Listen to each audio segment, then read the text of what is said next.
Hello and welcome to Fiction Fans, a podcast where we read books and other words too. I'm Lily. And I'm Sarah, and I'm so pleased to welcome Andrew Cartmel back onto the podcast. This time, not to talk about a novel, but to talk about writing for different mediums. And it's great to be back. But I want to start with a question. I've spoken to you guys many times before, but for the first time today, I suddenly thought, is fiction fans a play on fan fiction? It absolutely Yes. is. Yes, It's great. yes. It's very witty. Wonderful. That was back when we were starting the podcast. We kind of threw out like, fan fiction, fiction fans, and It's then great. discovered that the username was available on every How single fabulous. platform. Isn't that great? Yeah. So before we jump into our conversation today, what's something great that happened recently? Oh, well, there's actually been loads of good stuff happening lately. My garden is looking great. I've found a bunch of, because I'm a nutty book collecting type, I found some really lovely books online. Yeah, just sort of personal stuff, good things happening, and the new book is going well, so I suppose that would probably, from my very narrow viewpoint, that would probably be the most important thing. Well, that's a great thing. I think that's a good thing for us, too. Yeah. My good thing is very silly. It is that the new season of Gardener's World has started airing, Wonderful. which is a show that I like a ridiculous amount. It's so low-key.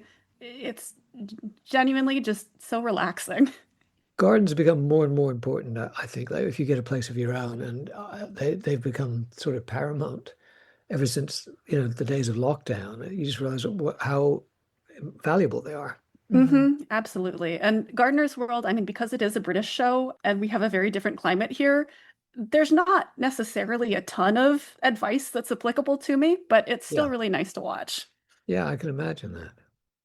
I went to the mall this week. What a blast from the past. Hooray. It was very much what middle school Lily imagined adulthood to be, which is, not accurate in any way. But, going to the mall with friends, having absolutely no requirements on my time. We got dinner at the food court. It was Sounds very great. nostalgic. Lovely. What is everyone drinking today? I was ready for this question. I'm going to call it hot chocolate, but it's actually cacao.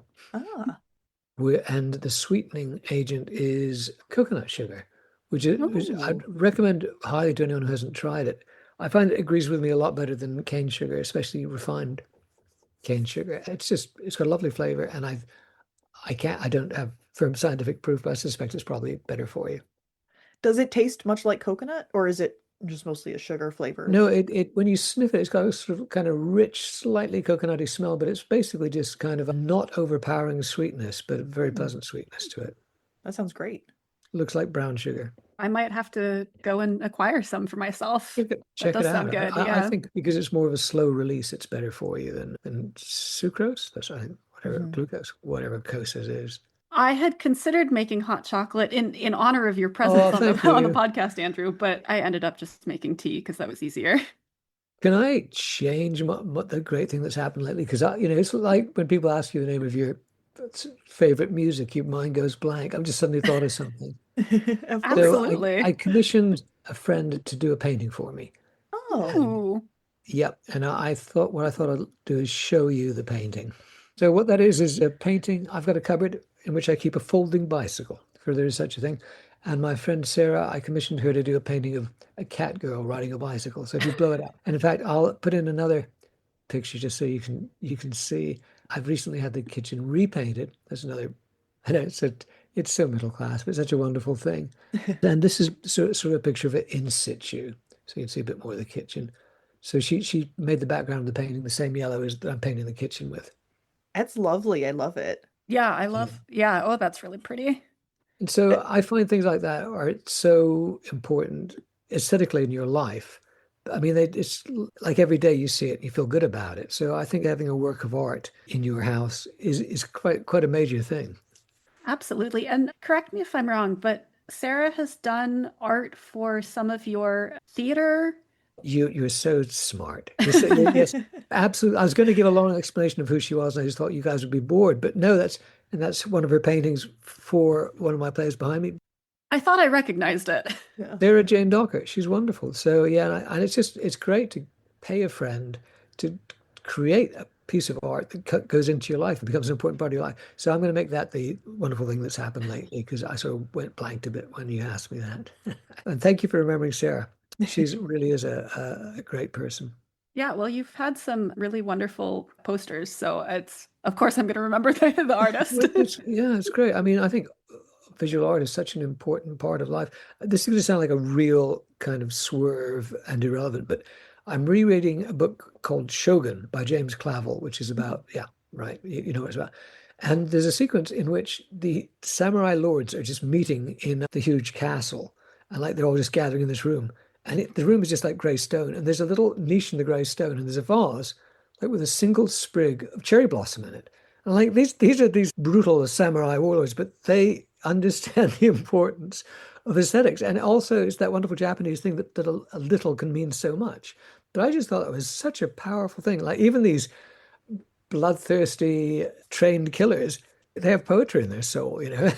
And it just got me thinking how important things like that are. So I love me a bit of something beautiful to appeal to the eye. Well, is that also your answer for what you've been reading lately? That's a great answer. I went on a little rereading project of James Clavell because when I was young, I just thought he was a god.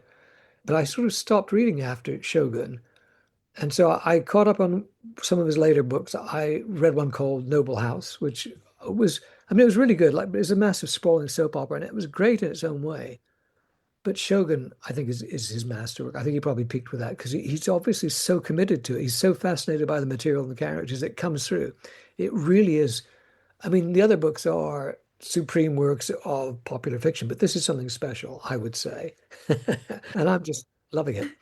I read Shogun probably at too young of an age. I think I was in sixth grade, so like 12 or something.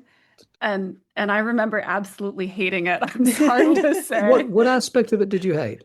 I didn't like the way that he described women's bodies. Yeah. But I haven't read it since then. So I don't know if I would find more appreciation in the rest of the story if I was to read it as an adult.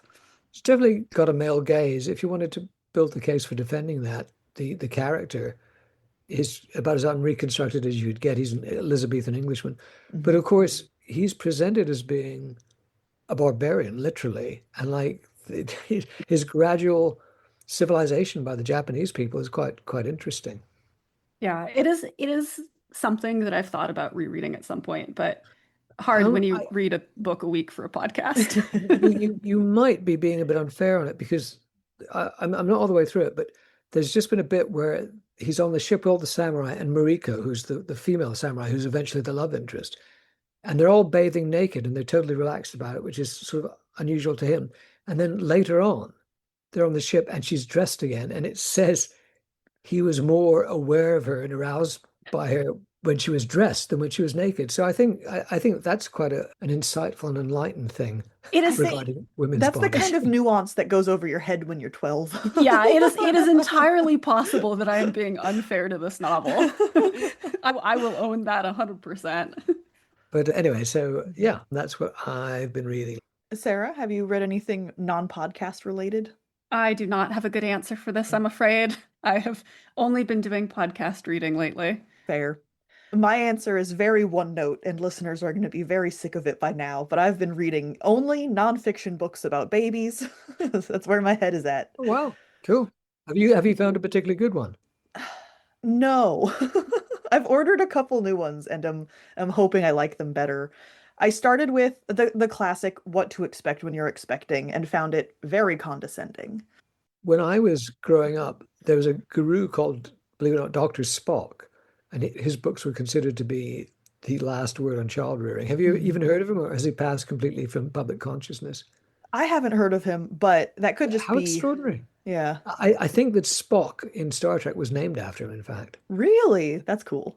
Because it's a weird name. Mhm. And that this guy predated Roddenberry's Star Trek. So yeah, it sounds like I'm making this up, but I'm not. Look No, at I believe it his book completely. sold in the millions and millions because this is the way you raised your kids. Like it was just the thing. It was the accepted bestseller of the day. There are so many books out now, and it's hard to like sort through how many of them are, based in science or any of that. And so that's kind of been my project of weeding through all of the nonsense. I found Dr. Spock's Wikipedia page. He was Oh, apparently also an Olympic athlete. oh, holy Wow, cow. Yeah. good for him. Benjamin McLean Spock. There we go. Benjamin, right. There you go. Does it say anything about the sales of the books? Does it tell you? It says that his book Baby and Child Care from 1946 is Oh one my of the God. best-selling books of the 20th century, selling 500,000 copies in the 6 months after its initial publication and 50 million by the time of Spock's death in 1998. Yeah, so it kept going for about 50 years and sold immensely. There you go. Yeah. Baby and Yeah. childcare. There was a copy on our bookshelf. That lot of good it did. Well, speaking of having a variety of strengths and talents, Andrew, we usually have you on to talk about your novels, but you have actually written for a huge variety of different mediums and IPs. It's surprisingly, that's kind of true. Yeah. So, can you tell us how you got started? I know a little bit of the story myself, but To probably repeat myself, I never wanted to be anything except a writer from the time I could read. But what I understood a writer to be was somebody who wrote books, basically novels. So I wanted to be a novelist because I wasn't really aware of the other kinds of writer that you could be. But as I became aware of them, like I remember going to the public library and getting out a book full of plays, like great plays of the 60s, because I wanted to learn about plays and learn how to write them. I was living in Winnipeg, which isn't completely a backwater, but it also isn't a swirling vortex of culture, at least at the time. So I don't think I might have seen one or two plays in my life, like plays for kids, the kind you take a kid to. So I hadn't really seen any plays. I was just reading them, but I was very aware of a keen desire to write plays. And then at a certain point, I decided I wanted to try my hand at writing television scripts. I didn't get a book of television scripts. I got a book about how to write television scripts. As we've said, you've written TV, by this point, you've written audio, you've written stage plays, you've written comics, you've written novels. Is I, there yeah, I anything think that's about it. Yeah. that you haven't done that you would still like to do? I, one time I really wanted to write film scripts, like feature film scripts, and sort of the reason I didn't is that there's a distinction. I've written TV scripts, but TV and film seem to be similar because like they look similar on the page, but they're very different. Like you could be a really great TV writer and never be a great film feature writer because it's a different kind of beast. And I can't entirely analyze what the difference is. If I could, perhaps I could have written a really good film script. But I think I'm a very good TV writer. But I tried to write feature films and I could never quite crack that. So I did have a burning passion to do that. I don't have that burning passion now, but I do have a sort of lingering sense of unfinished business in that I never quite mastered it. So I suppose in that sense, I would like to write a film script, but I don't sit around thinking, oh, I'd love to write a film script. What I'd love to write is another play. I don't know quite what it is yet, but that is my burning desire would be to write another full-length play. And how many plays have you written at this point? Well, let's have a look, shall we? I'll go into the file called plays and we'll have a quick look. And it won't be entirely accurate, but it won't be far off. So let's see.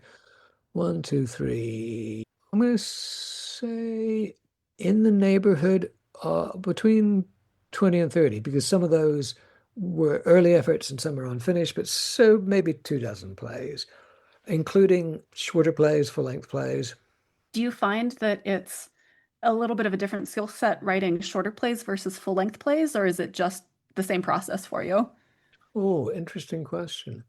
I'd say I think it's the same because you're aiming towards a certain target, and it kind of doesn't matter whether that target's after 8 pages or 80 pages, although that will matter keenly in terms of what you're going to do with the play, because there isn't really much market for a play that only lasts 5 or 10 minutes.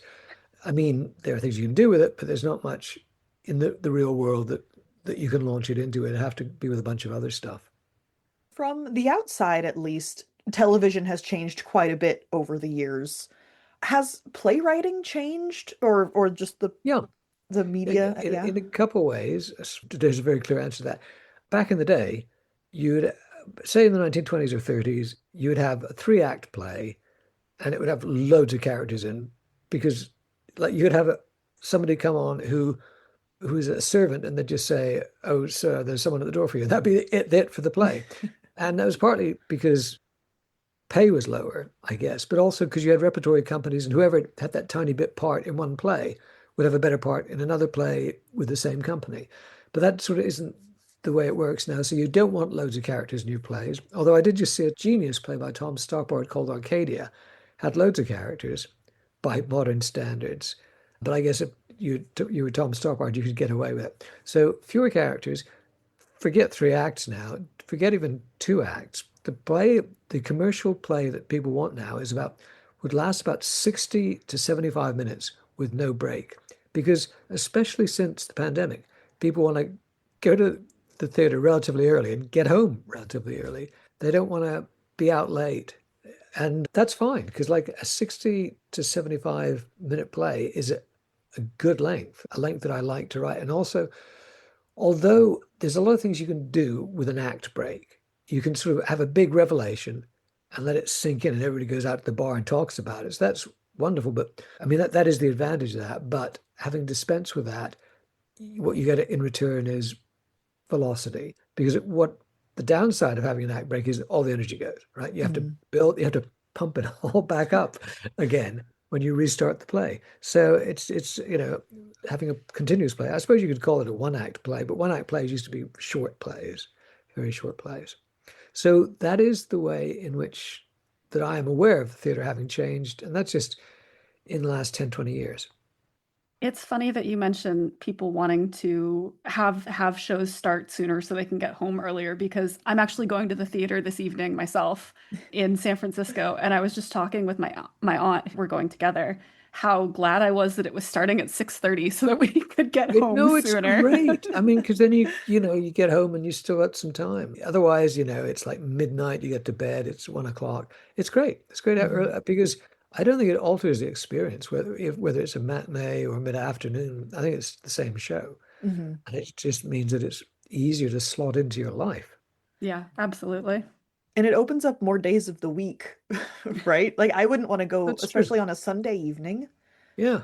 May I ask, Sarah, what you're seeing in San Yes, Francisco? we are seeing Girls Chants Music, which is a new play. Let me see if I can find But it's not a musical, I I take it, because you call it a play. I don't believe it's a musical, but I No, actually fascinating. don't know much about it. But that's great. It's great to go with no preconceptions. Yeah, we got season tickets to the ACT Theater, and this is one of the shows that is part of the season. What a great way the season ticket, yeah. to see theater. Oof, apparently it's an hour and 50 minutes with no intermission, though. The thing about no intermission is you've got to keep the play fairly short. But I think the Stoppard was about that length. Yeah, 110 minutes, no intermission. That's doable. Just don't drink lots of beer before you go in. Yeah. So in my mind, kind of the big divide between different writing projects is whether you're working with a team or solo. Is that just me? Am I crazy? Well, that's an important part of it. But you see, although you might say correctly that writing a stage play and writing a TV script are both team efforts, they're very different team efforts, because with a play, you write it, the writer writes it, and then it becomes a group effort. But if it's a TV script or a movie script, the writer can write it if he likes, but before it hits the screen, there's going to be a team effort in rewriting it, or getting it into a form that the people who are going to produce it want. I suppose there might be a little of that like you might write a stage play and you might find a producer who says, "Oh, I want some changes," but that's almost unknown. Basically, what you do is you write your play and it goes on, if you're lucky enough to have it go on, and then it's well received or not. But a film or a TV script, quite likely, if it's a TV script, it will have arisen in a writing room. And even if it was written by one person alone, it's going to go into a writing room before it gets to the screen. So that is a different kind of team effort. And I like being a lone wolf and writing my novels and writing my stage plays. And then I like not being a lone wolf as it becomes a social thing once the actors and the director are involved with the stage play. But writing a TV show with a team doesn't have to be a bad thing. It can be a bad thing if you're just being rewritten and your script's being kicked around. But if you're part of a writing team with other people you respect and admire, and look at some of the great writing teams they had on things like the X-Files, it's a lovely experience. Maybe not so much in movies because there's not a writing team as such. And what does tend to happen is your stuff just gets rewritten and writers don't always get wonderfully treated. But I haven't had direct experience of that, whereas I have had a bit of a direct experience of TV writing. And you've been, correct me if I'm wrong, on both sides of a team of writers, right? You've both led a team and been a part of a team. Am I correct? Well, let me think about this. I think all the team stuff I've done, I've been the script editor on the show, which is a very different vibe. I haven't done much writing outside of those shows. I wrote a cop show called The Bill, an episode of that, and I wrote an episode of Midsummer Murders, which is very famous, neither of which got produced. But that wasn't part of a writing team. In both cases, I was working to a script editor, and I sort of handed drafts into the script editor, and that's how it worked. And also on Torchwood, it was the same thing. If the Torchwood script had advanced further, then I might have ended up sitting in the room with the other writers, but it didn't get to that stage. You touched on this a little bit earlier, but does your process differ when writing for different mediums, or is it more based on, or more affected by whether or not you're writing for an IP versus your own original content? If I'm writing somebody else's characters, somebody else's shows, it's a very different feeling. But I'd always rather write my own stuff. But on the other hand, it's very exciting to write for, some great established show. That can be a turn on too. But in terms of the actual process of inspiration and all the rest of it, I think it's always the same thing. You're always just waiting for that kind of idea that excites you.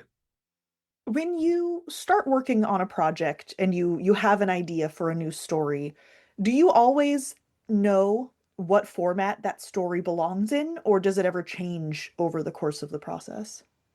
I think I always know. I always think this is a play or this is a novel. Having done it as a play or a novel or whatever, you might think, oh, this could transfer into something else. But I think when it's conceived, it's always conceived in the medium that you're going to first write it. That's just a personal thing for me. You've also written for a bunch of different genres. Do you have a favorite genre? Is there a genre you'd like to try that you haven't done yet? Ooh, I love writing crime fiction. I do. I loved reading science fiction, and I've written a fair amount of it, but I love crime fiction. Other genres? I've got an idea for an historical novel, but I'm not sure it'll ever get written, and I'm not sure whether it's a natural fit for me. So I suppose I want to write that particular novel, and I want to do it well. So you might say I have an ambition to write historical fiction, but it's just a case I need to know that I need to sit down feeling that I can write it, do a really good job. And I don't feel that way about that particular book yet. Although it's a great story, I just don't have a clear idea of the kind of way I should tell the story. I can see many ways of doing it, but none of them feel exciting or natural at the moment, the way that it does when I'm writing some of my other novels. This is a little bit of a diversion, but is this historical novel that you're talking about the one I think last time we had you on, you were talking about writing a crime novel that was set in like the 20s or something? So that I don't consider that historical. I consider that okay. virtually modern. So, Okay. but no, this is a medieval thing. But the one set in the 20s, I've written the first one of those. I mean, the series is being sold the contracts have been drawn up. They just need to be signed. They're under offer to Titan. So the series, may I tell you about it? It's called Hunter and Carol. They're a detective duo. Hunter is Damien Todd Hunter, former Scotland Yard detective. Carol is Orla Carroll, daughter of a New York cop, Los Angeles private eye. They meet in Los Angeles, return to London, and they operate in London in the 1930s. And I love writing that stuff. And it's near enough to today that it's not difficult to get into the heads or the senses of what it's like in those times. Whereas in medieval times, I'm slightly at a loss. I could do loads of research, but it doesn't feel natural. The 30s is great. And like I was just Googling what a bottle of Schweppes Indian quinine tonic water looks like. That stuff like that. I just love doing that stuff. And fashions, because sometimes you want to describe a character and you just Google women's slacks, or something like that. And you think, oh, what would this character look like? And it's great. And I'm really enjoying it. So I've written the first one. I'm well into the second one. I was writing that today. I think I'm over halfway through that. That should be finished soon. And then I might go straight on to write the third because it's a 3-book deal. I might line them all up and send them all in. So that is what I'm working on at the moment. I'm very excited about it and really enjoying it. I can't wait to read them. Well, I can tell you the first one, the publication date for the first one is not this April, but next April, April 2027. So Excellent. that should be the next book of mine that's out. Since we got into this, shall we have a little discussion about where my writing is at the moment? Yes, please. Okay, so what I'm just doing is I'm just checking I just want to make sure I got the publication date. I'm too excited I can't talk. Making sure that I got the publication dates right. Yep. I'm also selfishly very pleased that it's next April because that means that we will probably be back to doing the regular podcast by then. Oh, yeah, of course. So April 2027 for the first Hunter and Carol book, which is called Black Silk Mask. Thereafter, the books are going to be April annually. So, and then the next Final Detective will be November 2027. So that's where we are with that. Now, what has happened is when my publisher saw the new series, it was offered to them. They loved it. They really wanted it and they really loved it. The Vinyl Detective and Paperback Sleuth, they've become less and less enthusiastic about because they don't think the sales are good enough. So they have decided in their wisdom to drop the Paperback Sleuth and to do one more Vinyl Detective as sort of a Hail Mary pass. Now, none of this is, although none of this fills me with joy, none of it is as bad as it sounds because, for instance, the people who do the audiobooks, they're like, oh, we still want the Paperback Sleuth and the Vinyl Detective. We'll buy any more, as many of the books as you want to write, but you need to have a physical book out there too. But that's not a problem because I know various people who are publishers, like who are related to Doctor Who stuff and things like that. So I can find a publisher and just keep putting the books out. So the plan is do the new series that's going to come out through Titan, and hopefully it'll be embraced by the world. Do one more Vinyl Detective with Titan, and then if they don't want any more, publish them elsewhere. The Paperback Sleuth, I mentioned Deadly Erotica, which will be the next one. My hope is to have that out this Christmas. So because the thing is, I think I can write it before Christmas. And since it's not, I won't call it being self-published, but since it's being published by people I know, they just publish it. Like there's none of this long time lag that you get with conventional publishing. So, as soon as they got it, they can put it out there. So my hope is to have the Paperback Sleuth out this Christmas, the first Hunter and Carol book in the spring, the next Vinyl Detective out next Christmas, and another Paperback Sleuth out then too. And so continue doing 3 books a year. That would be my plan. One can't guarantee these things, but that's what I'd like to see happen. And it's certainly doable. 3 books a year is, sorry. Oh, that's doable, you say so casually. No, but the thing is, Lily, there's a writer called John Dixon Carr, and he used to regularly have like 4 books out a year, a Golden Age crime writer. And I remember somebody saying something about, oh, when he had 4 books out a year, they couldn't have been very good. No, that was his prime period. Like those were the best books. He later trailed off when he was writing fewer books a year. They weren't as good books. So it's entirely doable. Graham Greene used to have this thing that he'd try and write 500 words a day.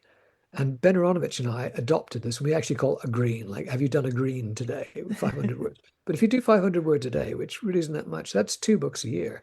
So 4 books a year is only 1,000 words. And like today, I wrote over 1,000 words because I needed to catch up.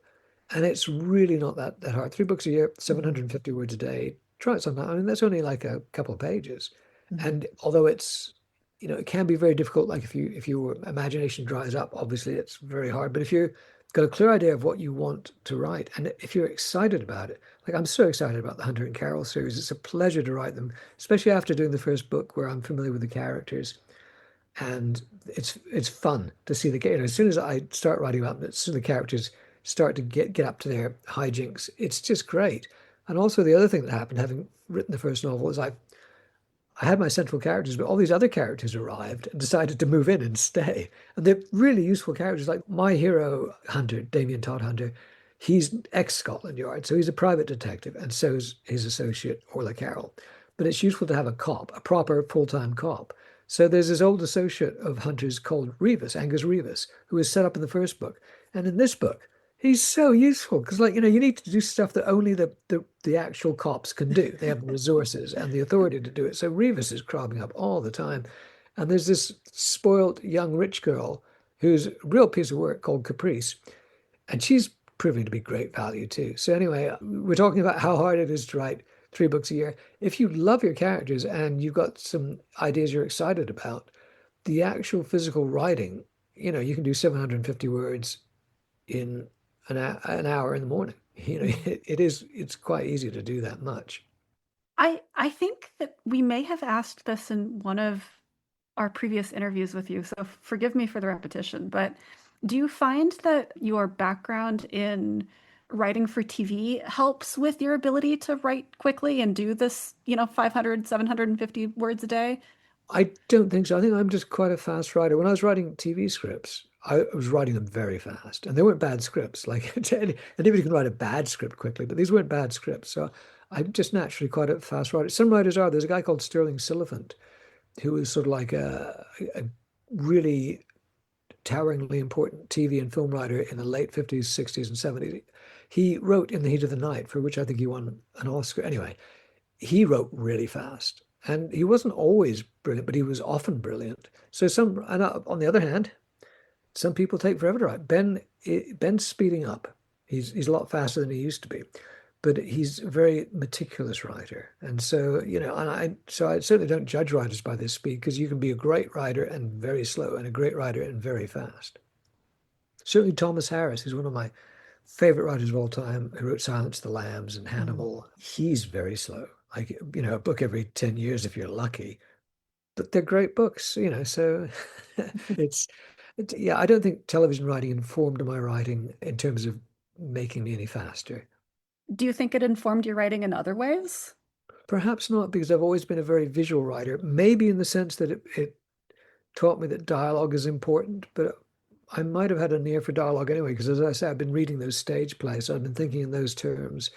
I certainly always understood that you wouldn't write huge speeches. Like a lot of first-time writers just write these enormous, and you just think, have you ever seen any television? People, you can get carried away. I've got carried away, and I've written some pretty long speeches too in my time, which I shouldn't have done, but not, I had a basic grasp of what was required by the form. Is that where the advice to read your dialogue out loud can come into play? Just sitting there and going, oh no, I'm still talking. Yeah, absolutely. And also take the script, turn it upside down, and just flip through it, because what you should see that the dialogue is relatively short. And also what that will tell you is the pattern should change. Because if it looks the same on every page, that's going to be boring to hear. There should be the occasional longer speech. There should be variations, pauses. You can see that just by turning a script upside down, which is a trick I heard somebody espouse many years ago. So that's kind of interesting too. So variety, variation is also crucial. If you could bring any of your works to a different medium, what work would it be? What medium would you bring it to, and why?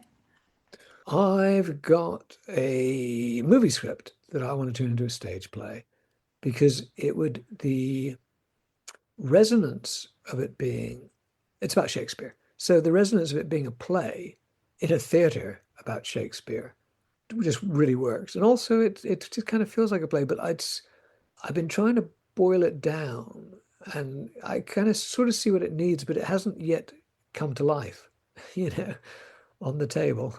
Igor, help. It's not alive yet. So the answer to that question, I definitely want to take that screenplay and turn it into a stage play. And it would work better as a stage play, but I just got to figure out how I approach it. Mm-hmm. Well, you've told us a little bit about the current projects you have going on, and we're very excited. Where is the best place for our listeners to keep up with, which publisher might have the Vinyl Detective next, or any news of that sort? Keep an eye on me on Instagram, on Facebook. I'm sorry that I'm on X. I really am. It's just a sort of legacy thing where I've got thousands of followers. Mhm. But if you, and I completely understand if somebody doesn't want to go there, but if you're on there anyway, check me out there too. And there will be news there from my publishers and from me. Also, if you keep an eye on Titan Books, that's where you'll certainly find out about the Hunter and Carol books, and also what might be the swan song of the Vinyl Detective in its Titan. It's publishing history. But certainly there'll be one more from them. So it's worth looking at Titan Books as well. And everyone should go out and buy a Vinyl Detective, the new Vinyl Detective novel from Titan when it comes out, so that they keep publishing, even though there will be another option. But I think that people, even before that, you should rush out and buy Black Silk Mask, which is the first Hunter and Carol, because I think you'll really like it. I think you'll enjoy it. I hope so. I'd certainly have my own enjoyment and enthusiasm or anything to go by, and they usually are, because if you're really enjoying writing something, that comes across in the writing, I believe.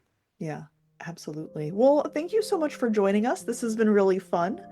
And great. I can't wait for our next time to talk to you about one of your actual works in particular.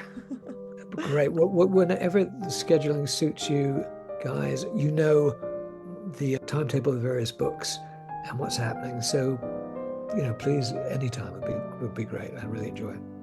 Absolutely. Thank you so much for listening to this episode of Fiction Fans. Come disagree with us. We're on Blue Sky and Instagram at FictionFansPod. You can also email us at fictionfanspod@gmail.com or leave a comment on YouTube. If you enjoyed the episode, please rate and review on Spotify and Apple Podcasts, and follow us wherever your podcasts live. We also have a Patreon where you can support us and find exclusive episodes and a lot of other nonsense. Thanks again for listening, and may your villains always be defeated. Bye.